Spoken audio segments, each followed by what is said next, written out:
Hey friends, Dale here, Three Generations. Hey, today I want to talk about something I just learned recently. With my sheep, I had this 1 acre pasture here that I'd kept them out of since last fall. I kept them out of here since last fall. My neighbor shepherdess Sylvia had come back here to look at this pasture at one point, and she saw that there was some couple, 3, 4 different fruit trees that were growing along the fence row. This is not too uncommon to have that kind of thing happen where fruit trees end up growing, or bushes grow along these fence lines where you don't really keep it mowed up or whatever. Birds eat the cherries or whatever, and then eventually they come and sit on the fence and they deposit the seeds, and so you end up with variety of things growing along these fences. Well, these particular trees, I believe, are wild cherry trees, and I had understood from her that when they die, when the leaves die in the fall, they become very poisonous to sheep and can actually kill them. Well, what I learned too was that it's actually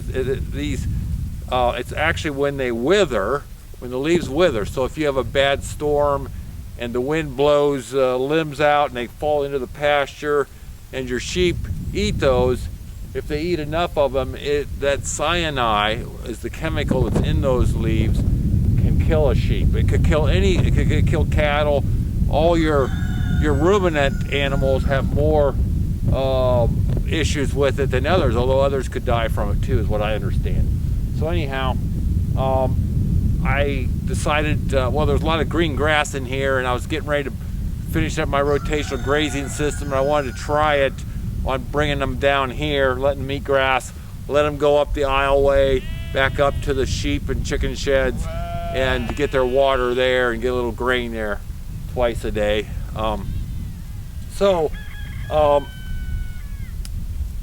I wanted to know at what point are those leaves safe for them to eat, although I didn't think they would necessarily eat there's a lot, because there's a little bit of wooded area around here, so there's a lot of leaves in here, and that's not just wild cherry.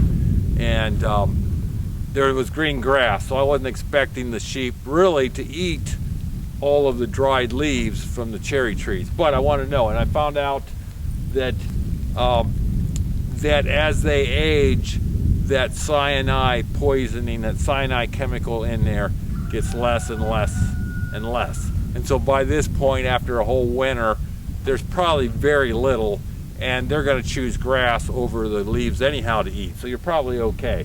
But I did want to talk about it, show it, and just make other shepherds aware of that. My snot rag does really good as a windsock for my microphone. There's just enough wind and it's picking it up. So anyhow, there's a snot rag over it. But you guys, at least you can't see it. I can. But so anyhow, after I recorded what I had up there, I came down just, 50 feet down the fence line just to see how many wild cherries are actually along here. And oh my goodness, it's like all wild cherries. All this stuff you see down along here, this is all wild cherry. And I'm gonna have to clean it out. I need to put that on my list to do sometime here in the near future, because I do not want to end up with a situation where I lose sheep from the cyanide poison that they can get. A storm comes through, these are covered with leaves, storm comes through and knocks a whole bunch of these branches off into here, and they start withering and the sheep eat them. It could be very devastating.